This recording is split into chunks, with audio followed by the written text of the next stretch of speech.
పార్లమెంటులో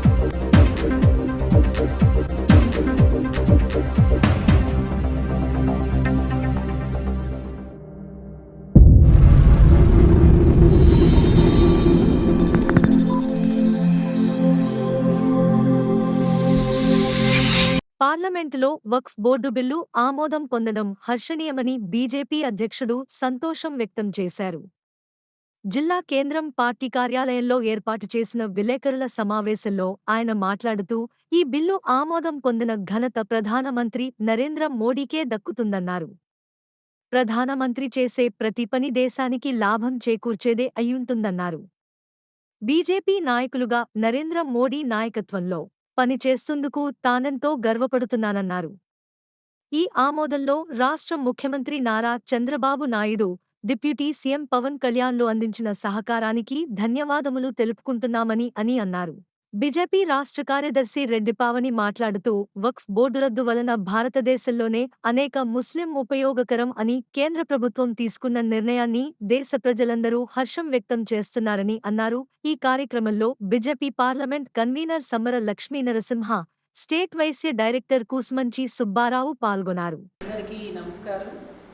ఏదైతే ఎన్డీఏ ప్రభుత్వం వక్ఫ్ బోర్డ్ సవరణ చట్టం తీసుకొచ్చిందో దీనికి ఇవాళ భారతదేశంలో ఉన్నటువంటి ముస్లిం సోదరులు సోదరీమణులు, ముఖ్యంగా మహిళలు చాలా ఆనందంగా ఉన్నారు. ఎందుకనంటే ఏదైతే వక్ఫ్ బోర్డు మీద నియంత్రణ ఉందో అది పోయి ప్రతి ఒక్కరికి కూడా ఏవైతే ఈ భూములు ఉన్నాయో వాటి యొక్క అధికారాన్ని కలెక్టర్లకు ఇవ్వటం, రెవెన్యూ ద్వారా వాటి యొక్క సర్వేలను చేయించటం, దీని ద్వారా ఒక పారదర్శకత ప్రభుత్వానికి, అలాగే వక్ఫ్ బోర్డు యొక్క భూములు ఏవైతే ఉన్నాయో వాటి మీద పారదర్శకత, జవాబుదారీతనం అనేది ఉండాలి అనే ఒక ఉద్దేశంతో ఇది ప్రవేశపెట్టడం జరిగింది. అనేక మంది దీని మీద కమిటీలు వేయటం జరిగింది. ఎంపీల్ని 20 మంది ఎంపీల్ని 10 మంది సభ్యుల్ని కూడా ఒక కమిటీగా వేసి దీని మీద అత్యంత అధ్యయనం చేసి అనేక రివ్యూ మీటింగులు పెట్టిన తర్వాత, ఆల్మోస్ట్ 35 రివ్యూ మీటింగులు పెట్టిన తర్వాత 36వ మీటింగ్లో దీన్ని ఏ రకంగా చేయాలి ఈ బిల్లుని అని చెప్పి ఏర్పాటు చేయటం, ఏదైతే వక్ఫ్ బోర్డ్ కౌన్సిల్ ఉందో దాన్ని కూడా ఏర్పాటు చేయడం. గతంలో కేవలం ఏంటంటే ఎవరైతే ముస్లిం సోదరుల్లో ఉన్నటువంటి ఉన్నతమైన వ్యక్తులు ఉన్నారో వారికి మాత్రమే దీనిలో చోటు ఉండేది. కానీ ఇప్పుడు పరిస్థితి అలా కాదు. మహిళలు, 2 మహిళలతో పాటు 2 ముస్లిమేతరులు, అదేవిధంగా ముస్లింలో ఉన్నటువంటి బడుగు బలహీన వర్గాలు ఎవరైతే ఉన్నారో వారికి కూడా ఈ బోర్డులో స్థానాన్ని కల్పించి ఒక పారదర్శకతని మెయింటైన్ చేయాలి. ఆ భూములు ఏవైతే ఉన్నాయో వాటన్నిటి మీద సర్వే చేయాలి. వాటి మీద అనేక ఫిర్యాదులు వస్తున్నా కూడా ఎటువంటి ఇది కూడా తీసుకునే పరిస్థితి గతంలో లేదు. ఎందుకంటే ఇవన్నీ కూడా కేవలం రాష్ట్ర ప్రభుత్వాల యొక్క ఆధీనంలో, రాష్ట్ర వక్ఫ్ బోర్డులో నిర్ణయం మేరకు మాత్రమే ఉండేవి. కానీ ఇప్పుడు కేంద్ర ప్రభుత్వం యొక్క పరిధిలో కూడా వీటిని తీసుకొచ్చి ఎవరైతే జడ్జి ఉన్నారో, గతంలో దీనికంటూ వేరేగా జడ్జిని నియమించేవారు, కానీ ఇప్పుడు ఎవరైతే జిల్లా జడ్జి ఉన్నారో వారినే దీనిలో నిర్ణయం తీసుకునే విధంగా, గతంలో ఏదైనా వివాదాలు ఈ భూముల మీద వస్తే కనుక హైకోర్టుకు వెళ్ళే పరిస్థితి కూడా లేదు. ప్రత్యేక సందర్భాల్లో తప్ప హైకోర్టుకు వెళ్ళే పరిస్థితి లేదు. కానీ ఇప్పుడు 90 రోజుల్లో హైకోర్టుని ఆశ్రయించే పరిస్థితిని కూడా తీసుకొచ్చి ఈ రకంగా ఒక పారదర్శకమైన విధానాన్ని కేంద్ర ప్రభుత్వం తీసుకురావటం నిజంగా ముస్లిం సోదరులందరూ కూడా ఎంతో ఆనందించదగ్గ విషయం. ఇది మన దేశం యొక్క అభివృద్ధి కూడా, దీనిలో భాగంగా అభివృద్ధి కూడా చెందే అవకాశాలు ఉన్నాయి. కాబట్టి ప్రజల్లో ఏదైతే అపోహలు కల్పిస్తున్నారో వాటిని మేము తీవ్రంగా ఖండిస్తున్నాం. వేరే ఇంకా ఏమీ పని చేయలేని, ఏమీ పని లేని ఏదైతే కాంగ్రెస్ పార్టీ ఉందో, ఇతర పార్టీలు ఉన్నాయో వీటికి వేరే పని లేదు. దేశాన్ని అభివృద్ధి పదంలో నడిపిస్తున్నటువంటి నరేంద్ర మోడీ గారిని, వారి యొక్క ప్రభుత్వాన్ని ఏ రకంగా కిందకి లాగాలి అనే ఉద్దేశంతోనే ఉన్నారు తప్ప ఏ రకంగా అభివృద్ధి పదంలో నడిపించాలనే ఆలోచన ఎక్కడ కూడా లేదు. అర్ధరాత్రి వరకు కూడా దీని మీద ఎట్టి పరిస్థితుల్లోనూ కూడా వక్ఫ్ బోర్డు సవరణ బిల్లు చేయాలి అని చెప్పి కేంద్ర ప్రభుత్వం నిర్ణయం తీసుకుంటాం. ముఖ్యంగా మన రాష్ట్రంలో ఉన్నటువంటి ఎన్డీఏ ప్రభుత్వంలో భాగస్వామ్యం అయినటువంటి తెలుగుదేశం పార్టీ కానివ్వండి, జనసేన పార్టీ కానివ్వండి, వీరు కూడా దీనికి మద్దతు తెలపటం నిజంగా చాలా ఆనందదాయకం. దానికి ముఖ్యమంత్రి చంద్రబాబు నాయుడు గారికి, అలాగే ఉప ముఖ్యమంత్రి పవన్ కళ్యాణ్ గారికి కూడా ప్రత్యేకంగా అభినందనలు, శుభాకాంక్షలు తెలియజేస్తున్నాను. ఈ బిల్లు ఏదో రాత్రికి రాత్రి తీసుకొచ్చిన బిల్లు కాదు. దీని మీద సంపూర్ణ అధ్యయనం జరిగి దాదాపుగా నేను మీకు చెప్పాను, దాదాపుగా అనేక మంది బోర్డ్స్ని కూడా దీనిలో ఇన్వాల్వ్ చేసి అనేక బోర్డ్స్ని కూడా వారి యొక్క ఇవి తీసుకొని దాదాపుగా చూడండి 23 బోర్డ్స్ని ఇన్వాల్వ్ చేశారు. 37 సమావేశాలు నిర్వహించారు. 2024 సెప్టెంబర్ 6న ముంబైలో, అహ్మదాబాద్లో, హైదరాబాద్లో, చెన్నైలో, బెంగళూరులో, అలాగే 2024 నవంబర్ 9న గౌహటిలో, భువనేశ్వర్లో, 2025 జనవరిన పాట్నాలో, కోల్కతాలో, లక్నోలో, ఇలా అనేక సందర్భాల్లో 25 రాష్ట్రాల వక్ఫ్ బోర్డుల్ని, అలాగే ఢిల్లీలో ఒక 7 సార్లు, మొత్తం 18 సార్లు సంప్రదించి దీనిలో అనేక విజ్ఞాపనలు తీసుకొని దాదాపుగా 9,72,772 విజ్ఞాపనలు వస్తే వాటన్నిటిని కూడా స్టడీ చేసి ఈ వక్ఫ్ బోర్డ్ సవరణ బిల్ అనేది చేయడం జరిగిందండి. ఏదో రాత్రికి రాత్రే ముస్లింలు వ్యతిరేకంగా చేయాలనే ఆలోచన ఎక్కడ కూడా ఎన్డీఏ ప్రభుత్వానికి లేదు. నరేంద్ర మోడీ గారు వచ్చిన తర్వాతలే ముస్లింలకి, ముఖ్యంగా మహిళలకి ఏదైతే ట్రిపుల్ తలాక్ చట్టం తీసుకొచ్చి మహిళలకి ఒక సాధికారత చేసినటువంటి ప్రభుత్వం నరేంద్ర మోడీ గారి ప్రభుత్వం, ఎన్డీఏ ప్రభుత్వం. ఈ విషయాన్ని అందరం కూడా గుర్తు చేస్తాం. వైసీపీ సపోర్ట్ చేయలేదండి. అదే ఏదైతే అంటే మతపరమైన చిచ్చులు పెట్టడంలో వైసీపీ ఎప్పుడు కూడా ముందుంటుంది. గతంలో ఉండేటప్పుడు కూడా హిందూ దేవాలయాల్ని ఏ రకంగా వైసీపీ ప్రభుత్వంలో కూల్చారో మనందరం కూడా చూసాం. ఇప్పుడు దేశవ్యాప్తంగా అందరూ కోరుకుంటున్న ఈ వక్ఫ్ బోర్డు బిల్లుని ఏ రకంగా మళ్ళీ మతపరంగా చిచ్చులు పెట్టాలని చెప్పి ఇవాళ ఏదో ముస్లింల వైపు మేమున్నామని చెప్పి ఈ వైసీపీ వాళ్ళని నేను అడుగుతూ ఉన్నాను స్ట్రైట్గా. మరి ఇదే హిందూ దేవాలయాలపై దాడులు జరిగినప్పుడు ఎక్కడికో అక్కర్లేదు, మన జిల్లాలో ఉన్నటువంటి రామతీర్థంలో రాముడి శిరఛేదనం జరిగినప్పుడు ఈ వైసీపీ వాళ్ళంతా ఎక్కడున్నారు? ఇప్పటికీ కూడా దోషుల్ని అప్పుడు మీరు ఎందుకు పట్టుకోలేకపోయారు? ఇప్పుడు మాత్రం దేశమంతా ఒకవైపు ఉంటే మీరు మాత్రం కేవలం ఓటు బ్యాంక్ రాజకీయాలు చేసే పరిస్థితిలో వైసీపీ ఉంది. అందుకే ప్రజలు ఏ రకంగా బుద్ధి చెప్పారో కూడా మనం చూసాం. నేను అడుగుతున్న విషయం ఏంటంటే, ఇప్పుడు ఎవరైతే సోకాల్డ్ వ్యతిరేకిస్తున్నారో వారందరినీ ఒక విషయం అడుగుతున్నాం. దేనికి మీకు భయం? ఏవైతే మీకు భూములు ఉన్నాయో వాటన్నిటిని కూడా డిజిటలైజ్ చేస్తారని చెప్తున్నారు, వాటన్నిటిని కూడా సర్వే చేస్తారని చెప్తున్నారు, వాటన్నిటిని కూడా కాపాడుతారని చెప్తున్నారు. మీకు దానిలో ఏదన్నా లొసుకుంటే భయపడాలి. ఆ రకమైన ఆలోచనలు ఉన్న వాళ్ళు ఖచ్చితంగా ఈ బిల్లును చూసి భయపడాలని చెప్పే ఎన్డీఏ ప్రభుత్వం ఈ బిల్లును తీసుకొచ్చింది. ఆ రకమైన ఆలోచనలు ఉన్న వాళ్ళు ఎవరైనా భయపడతారు తప్ప మీరు క్లియర్గా చదవండి, చాలా క్లియర్గా. ఎక్కడ ఉన్నటువంటి భూముల్ని అక్కడ కనీసం గతంలో మ్యూటేషన్ చేసుకునే అవకాశం కూడా లేదు. మ్యూటేషన్ చేసుకునే అవకాశం ఇచ్చారు.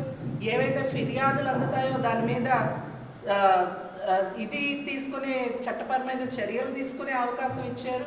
ఊరికే ప్రైవేట్ ఆస్తుల్ని ఆక్రమించి ఇవన్నీ కూడా వక్ఫ్ బోర్డుకి చెందినవి అని చెప్తే కనీసం మీ భూములేవి ఎక్కడున్నాయి అని అంటే చూపించే పరిస్థితి కూడా చాలా రాష్ట్రాల్లో లేదు. కేవలం మన రాష్ట్రాన్ని దృష్టిలో పెట్టుకొని మనం మాట్లాడకూడదు. అన్ని రాష్ట్రాల్లో అనేక సందర్భాలలో మతపరమైన కలహాలకు కూడా ఈ ఏవైతే సోకాల్డ్ వ్యతిరేకిస్తున్న శక్తులు ఉన్నాయో అవన్నీ కూడా ప్రయత్నం చేయడం జరిగింది. వాటన్నిటినీ కూడా ఆపి ఒక నీడ కిందకి తెచ్చేందుకు ఒక చట్టపరమైన చట్టాలు ఎప్పుడైతే స్ట్రాంగ్గా ఉంటాయో అప్పుడే పారదర్శకత అనేది ఉంటుంది అనే ఒక ఉద్దేశంతో నరేంద్ర మోడీ గారి ప్రభుత్వం ఈ చట్టాన్ని తీసుకురావడం జరిగింది. వ్యతిరేకిస్తున్న వారందరికీ కూడా అంటే పేద బడుగు బలహీన ఎవరైతే ముస్లిం సోదరులు ఉన్నారో వారిని కూడా ఈ బోర్డులో చేర్చడం వారికి కొద్దిగా ఇబ్బందికరమైన పరిస్థితి.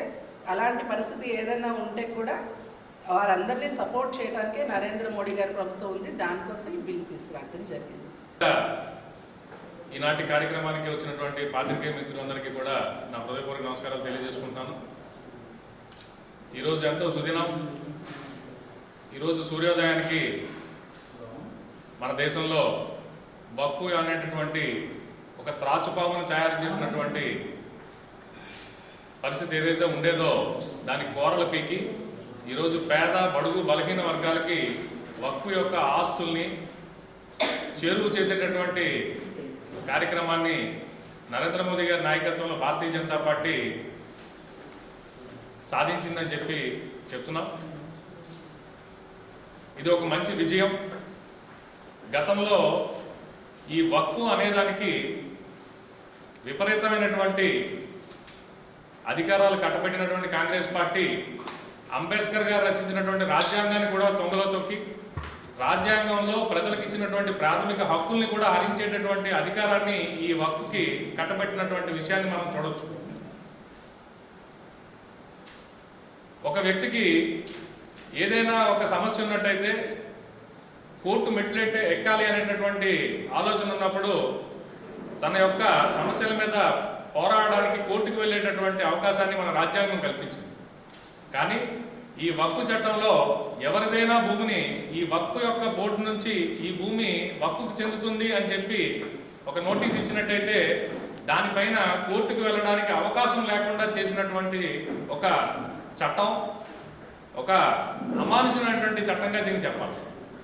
95లో తీసుకొచ్చినటువంటి ఈ చట్టంలో ప్రధానమైనటువంటి అంశాలు, దీనికి మతపరమైనటువంటి అంశాలకి ఎటువంటి సంబంధం లేదు. ఇది ఓన్లీ ఆర్థిక పరమైనటువంటి విషయాలకు సంబంధించింది మాత్రమే. ముస్లింలు ఏవైతే ఈరోజు ఉన్నటువంటి వర్గాల్లో, ముస్లిం వర్గాల్లో షియా సున్నీలకు మాత్రమే బోర్డులు ఉన్నాయి, మిగిలిన వర్గాలకి వక్ఫ్ బోర్డుకి సంబంధం లేదు. కానీ ఈరోజు సవరణ చట్టం ద్వారా బొహరాలకి, మిగతా బడుగు బలహీన వర్గాలకు కూడా బోర్డులను ఏర్పాటు చేసుకునేటటువంటి అవకాశాన్ని కల్పించడం జరిగింది కేంద్ర ప్రభుత్వం. ఇది ఏదో ఒక రోజులోనో ఒక రాత్రిలోనో చేసినటువంటి నిర్ణయం కాదు. 23 జూలైలో మొదలుపెట్టి నిన్నటి వరకు కూడా ఎంతోమంది పెద్దలు, మేధావులు కలిసి పనిచేసి దీన్ని ఒక అవగాహనకి వచ్చి ఈ చట్టానికి మార్పులు చేయడం జరిగింది. ఈ చట్టంలో ఉండేటటువంటి ప్రధానమైనటువంటి అంశాలు తీసుకున్నట్టయితే గత యూపీఏ ప్రభుత్వంలో భూదాహానికి అలవాటు పడినటువంటి ప్రభుత్వం, మీరు ఎన్నో స్కాములు చూశారు, డిఎల్ఎఫ్ అని, మన ఎంఆర్ అని, ఇటువంటి స్కాములకి అనుగుణంగానే ఈ వక్ఫ్ యొక్క చట్టాన్ని కూడా ఉపయోగించి హైదరాబాద్లో ఎన్నో భూ స్కాములు చేయడం జరిగింది. ఎవరిదైనా భూమి కావాలి అనుకున్నట్టయితే ఆ భూమి వాళ్ళు అమ్మడానికి ఇష్టపడకపోయినట్టయితే వారికి వక్ఫ్ అనేటటువంటి నోటీస్ని ఇవ్వడం, వాళ్ళు కోర్టుకు కూడా వెళ్ళే అవకాశం లేదు. వక్ఫ్ నోటీస్ ఇచ్చినట్టయితే వక్ఫ్ ట్రిబ్యునల్లో మాత్రమే అప్పీల్ చేయాలి. నోటీస్ ఇచ్చిన వాళ్ళ దగ్గరే అప్పీల్ చేస్తే న్యాయం ఎక్కడ జరుగుతుంది? ఇది ఒక వింత పరిస్థితి. ఇది ఈ చట్టంలో సెక్షన్ 40 ద్వారా కాంగ్రెస్ ప్రభుత్వాలు ఏదైతే వక్ఫ్ చట్టంలో పొందుపరిచారో ఈ 40 అధికారులను పూర్తిగా తొలగించడం జరిగింది.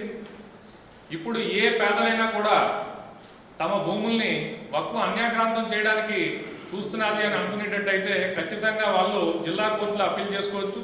జిల్లా కోర్టులో వాళ్ళకి సరిగా న్యాయం జరగలేదు అనుకున్న ఎడల వాళ్ళు 90 రోజుల్లోపు హైకోర్టులో కూడా దీని మీద అప్పీల్ వేయచ్చు. గతంలో ఈ అవకాశం లేదు.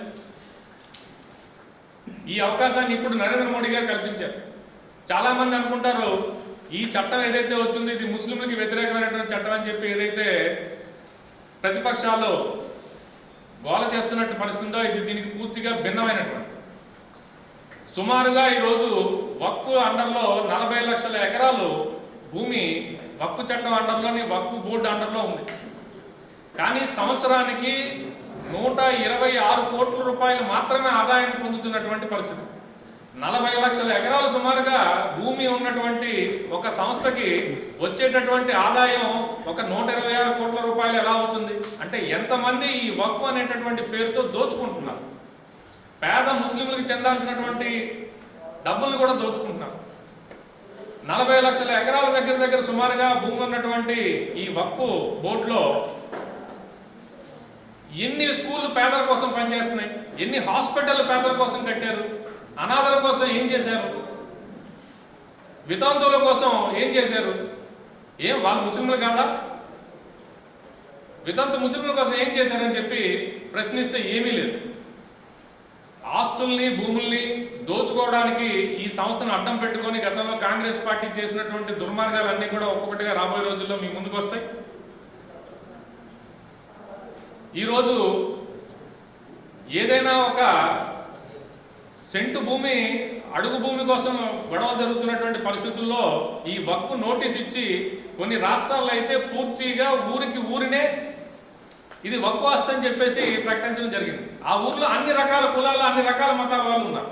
అందరూ కూడా ఇబ్బంది పడుతున్నటువంటి పరిస్థితి, కోర్టుకు వెళ్ళలేనటువంటి పరిస్థితి. ఇది ఎంతవరకు న్యాయం? రాజ్యాంగంలో మనకు కల్పించినటువంటి హక్కుల్ని హరించడం కాదా అని చెప్పి ఒకసారి ప్రతిపక్ష నాయకులు ఎవరైతే ఈరోజు ఈ బిల్లుకు సంబంధించిన వాళ్ళు ప్రశ్నించుకోవాలి. ఇది ఒక వింత పరిస్థితి. ఒక 15,000 ఎకరాలు కర్ణాటక రాష్ట్రంలో 2024లో 15,000 ఎకరాలని ఒకే నోటీస్తో ఇది వక్ఫ్కు చెందినటువంటి ఆస్తిగా ప్రకటించేశారు. 15,000 ఎకరాలను ప్రకటించడం అంటే 2-3 జిల్లాల్లో ఉండేటటువంటి భూమిని వక్ఫ్ ఆస్తి కింద ప్రకటించడం జరిగింది. ఆ పరిస్థితుల్లో అక్కడ ఉండేటటువంటి ముస్లింలు కానీ అక్కడ ఉండేటువంటి పేద బడుగు బలహీన వర్గాలు అందరూ కూడా వెళ్ళి అప్పీల్ చేస్తే మేము మీ భూమిని ఖాళీ చేయించాం, కానీ మీరు ట్రిబ్యునల్ ఆశించండి అని చెప్పడం జరిగింది. అంటే కేసులు నడుస్తాయి, ట్రిబ్యునల్కి వెళ్ళాలి, కోర్టుకు వెళ్ళడానికి లేదు. మళ్ళీ ముస్లిం ట్రిబ్యునల్ ఏదైతే ఉందో వక్ఫ్ బోర్డు తాలూకా ట్రిబ్యునల్ అక్కడే ఆశ్రయం తీసుకోవాలి. ఇటువంటి పరిస్థితిని కల్పించింది కాంగ్రెస్ ప్రభుత్వంలో చేసినటువంటి చట్టం. దానికి ఈరోజు చరమగీతం పాడారు నరేంద్ర మోదీ గారు. అలానే ఇంకొక ముఖ్యమైన విషయం మీ పాత్రికేయ మిత్రుల ద్వారా ప్రజలందరికీ తెలియజేయాల్సినటువంటి విషయం, వక్ఫ్ ట్రిబ్యునల్లో ఏవైతే కేసులు ఉన్నాయో ఆ కేసుల్లో సుమారుగా 10,000 పైచిలకు కేసులు ముస్లింలు.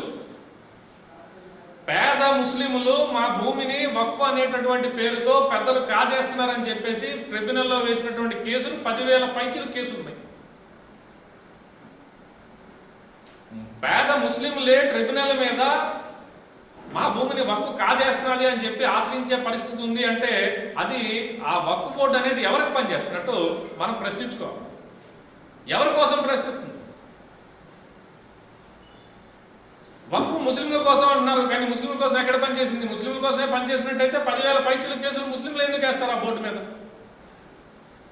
దీన్ని ప్రతిపక్షాలు గ్రహించాలి. ఎప్పుడూ ఓటు బ్యాంక్ రాజకీయం అనుకుని వెళ్ళేటట్టయితే ఇక్కడ ఇంకొక గమ్మత్తైనటువంటి పరిస్థితి. ఈరోజు మన రాష్ట్రంలో ఉండేటటువంటి ప్రతిపక్ష హోదా లేనటువంటి వైఎస్ఆర్సీపీ పార్టీకి సంబంధించినటువంటి ఛానల్ యొక్క భూములు కూడా వక్ఫ్ నుంచి సంపాదించినవి అని చెప్పి కొత్తగా తెలియవచ్చింది. దానికోసం వీళ్ళు ఆ వక్ఫ్ యొక్క చట్టానికి సంబంధించారా?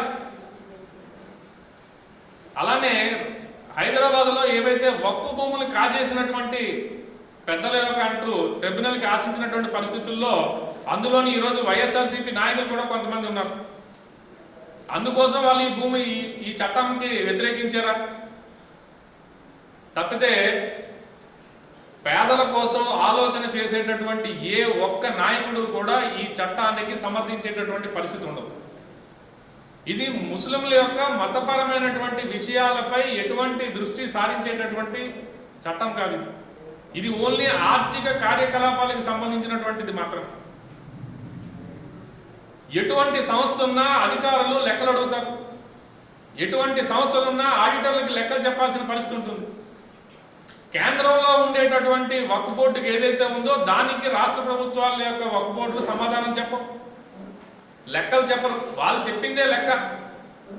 మీకు ఇంకో గమ్మత్తైన విషయం ఏంటంటే సుమారుగా మనకి రాష్ట్రాలు కేంద్రపాలిత ప్రాంతాలు కలిపి 30 ఉంటే అందులో 8 రాష్ట్రాలు మాత్రమే ఒక 515 ఆస్తుల్ని మాత్రమే లెక్క చెప్పడం జరిగింది. మిగతా ఆస్తుల్ని ఏం చేస్తారు? లీజుకి ఇస్తారో లీజు చూపించరు. ముందు ఒక వ్యక్తికి వక్ఫ్ కింద డిక్లేర్ చేసి ఆ ఆస్తిని తీసుకోవడం, తర్వాత వేరే వ్యక్తితోటి మంతనాలు జరిపి ఆ కేసుని ఓడిపోయేటట్టు వాళ్ళే చేసి ఆ భూమి వీళ్ళు కొనుక్కునేటట్టు ఏర్పాటు చేయడం, ఇది వక్ఫ్ చేస్తున్నటువంటి పని. ఇటువంటి పనులకి చరమగీతం పాడింది నరేంద్ర మోడీ సార్ ఆధీనంలో ఉండేటటువంటి మన ఎన్డీఏ సర్కార్. ఇది ఖచ్చితంగా పేదల పాలిట ఒక మంచి నిర్ణయంగా మనం భావించాం. వక్ఫ్లో ఉండేటటువంటి యాక్చువల్గా వక్ఫ్ అనేది దానం ఇస్తే తీసుకోవాలి అనేటటువంటి సంస్థ. ఎవరైనా ముస్లిములు తమ మతం యొక్క ఉన్నతికి ఆలోచన చేసి భూమిని కానీ దానం ఇద్దాం అనుకున్నట్టయితే అది వక్ఫ్కి ఇచ్చేటటువంటి పరిస్థితి. దానం ఇస్తే తీసుకోవాల్సినటువంటి పరిస్థితి పోయి భూములు లాక్కునేటటువంటి పరిస్థితి వచ్చింది. మీకు ఇంకొక గమ్మత్తైన విషయం, ఇదేదో ముస్లింలకో రాకపోతే హిందువులకో అంటున్నారు. కేరళలో 600 కుటుంబాలు ఈ ట్రిబ్యునల్ని ఆశ్రయించాయి. కేరళలో క్రిస్టియన్ కుటుంబాలు 600 కుటుంబాలు వారి భూమిని వక్ఫ్గా ప్రకటించేసింది. వక్ఫ్ తాతల నుంచి అనుభవిస్తున్నటువంటి భూమిని ఇది వక్ఫ్కు చెందుతుంది, మీరు ఖాళీ చేయండి అని చెప్పి నోటీస్ ఇచ్చిన పరిస్థితి. అంటే ఇది ఎవరి కోసం పనిచేస్తున్నారు? ఇటు ముస్లిం పేదలు దీనివల్ల ఇబ్బంది పడుతున్నారు, క్రిస్టియన్లు ఇబ్బంది పడుతున్నారు, హిందువులు ఇబ్బంది పడుతున్నారు. అంటే ఇది భారతదేశంలో ఈ వక్ఫ్ అనేది ఎవరి కోసం పనిచేసింది? విన్నారు, రాజకీయ నాయకులు రాబందుల్లాగా భూమిని ఎత్తుకెళ్ళిపోవడానికి చేసినటువంటి చట్టంగా దీన్ని మనం భావించాం. అటువంటి చట్టాన్ని ఈరోజు సమూలంగా సవివరంగా పూర్తి మార్పులు చేయడం జరిగింది. దీనికి 288 మంది లోక్సభలో సభ్యులు ఆమోదం తెలిపారు. రాజ్యసభలో 128 మంది రాజ్యసభ సభ్యులు కూడా ఆమోదం తెలిపిన తర్వాత ఇది చట్టమైంది. చాలా మంది అన్నారు ఈరోజు కోర్టుకి వెళ్తామని. పార్లమెంటు అత్యున్నతమైనటువంటి స్థానంలో చేసినటువంటి చట్టంపై కోర్టుకు వెళ్ళే పరిస్థితి ఉండదు. ఇప్పటికీ కూడా ఇంకా ముస్లింలని మభ్యపెట్టి ఓటు బ్యాంక్ రాజకీయాలు కొనసాగించాలనే ఆలోచన చేస్తున్నటువంటి ప్రతిపక్ష పార్టీలు ఒకసారి ఆత్మావలోకనం చేసుకోవాలి. రాజకీయాలు చేస్తూ చేస్తూ ఎక్కడికి దిగజారిపోయారు? పేదల యొక్క భూముల్ని కాజేయడమేనా రాజకీయం అంటే? ఒకసారి ఆలోచన చేసుకోవాలి. దీన్ని ముస్లిం అనేటటువంటి ఒక పదాన్ని వాడి వీళ్ళు చేసేటటువంటి రాజకీయ కార్యక్రమం అచ్చంగా చెప్పాలంటే పేదల దగ్గర నుంచి భూములు లాక్కోవడం. వీళ్ళకి కుల మతాలు లేవు, అన్ని కులాలు అన్ని మతాల దగ్గర నుంచి కూడా భూములు లాక్కున్నారు. ఈ సవరణ చట్టం ద్వారా ఇప్పుడు ఎవరైతే ట్రిబ్యునల్ని ఆశ్రయించారో వీళ్ళందరూ కూడా రేపు కోర్టుకు వెళ్తారు. జిల్లా కోర్టుల్లోని హైకోర్టులోని వాళ్ళకి న్యాయం జరుగుతుంది. వాళ్ళ ఆస్తులు వాళ్ళకి దక్కే విధంగా ఏర్పాటు చేయడం జరిగింది. ఇది ఈ చట్టం యొక్క ముఖ్య ఉద్దేశం తప్పితే ముస్లింల యొక్క మతపరమైనటువంటి విషయాల్లో ఎటువంటి ఇది లేదు. అలానే స్త్రీకి ఏదైతే భాగస్వామ్యంగా మనకు రావాల్సినటువంటి హక్కు ఉందో ఈ చట్టంలో అది ఉండేది కాదు గతంలో. ఇప్పుడు ఖచ్చితంగా స్త్రీలు ఎవరైతే ఉన్నారో ముస్లిం కుటుంబాల్లో భూమిని ఎవరైనా దానం చేసేద్దాం అనుకున్నా కూడా వారికి రావాల్సినటువంటి హక్కుగా రావాల్సినటువంటి భాగాన్ని పొందిన తర్వాత మాత్రమే ఇవ్వడం జరుగుతుంది. అంటే ఈ చట్టంలో ముస్లిం మహిళలపై ఎటువంటి అరాచకాలు జరగకుండా వారి యొక్క ఆస్తిలో భాగస్వామ్యం ఏదైతే ఉందో ఆ భాగస్వామ్యం యొక్క హక్కును కాపాడుతున్నటువంటి సవరణని ఈసారి చేయడం జరిగింది. దీన్ని మనం ప్రత్యేకంగా గుర్తించాలి. అంతే తప్పితే ఇదేదో ముస్లిం ముస్లిం ముస్లిం అని చెప్పి ముస్లింలకి వ్యతిరేకంగా భారతీయ జనతా పార్టీ పనిచేస్తుంది అనేటటువంటి విధానాన్ని ఏదైతే ఈరోజు తెస్తున్నారో అది ప్రజలందరూ కూడా గమనిస్తున్నారు. అందుకే ఈరోజు ఈ బిల్లుని అన్ని వర్గాల వాళ్ళు అన్ని కులాల వాళ్ళు కూడా దీన్ని స్వాగతించారు. ప్రత్యేకంగా ముస్లింల్లో ఉండేటటువంటి పేద బడుగు బలహీన వర్గాలు దీన్ని స్వాగతించే ఈరోజు ఇది ఒక ప్రత్యేకమైనటువంటి చట్టం. ఈ చట్టాన్ని మనం మతం కోణంలో చూపిస్తూ భారతదేశంలో ఉండేటటువంటి పేదల భూముల్ని హరించడమే పరమావధిగా తయారు చేసుకున్నటువంటి చట్టం ఇది. గతంలో యూపీఏ ప్రభుత్వం వారి యొక్క భూదాహం మనందరం చూసాం, ఎన్నో భూమి స్కామ్లు చూసాం. దానికి నెక్స్ట్ వెర్షన్ కింద దీన్ని తయారు చేసి పెట్టుకున్న చట్టం ఈరోజు ఆ చట్టాన్ని పూర్తిగా సమూలంగా మార్పు చేసినటువంటి ప్రధానమంత్రి నరేంద్ర మోదీ గారికి ప్రత్యేకంగా విజయనగరం ప్రజల తరపున విజయనగరం ముస్లిం కుటుంబ సభ్యుల తరపున ప్రత్యేకమైన ధన్యవాదాలు తెలియజేసుకుంటూ ముగిస్తున్నాం.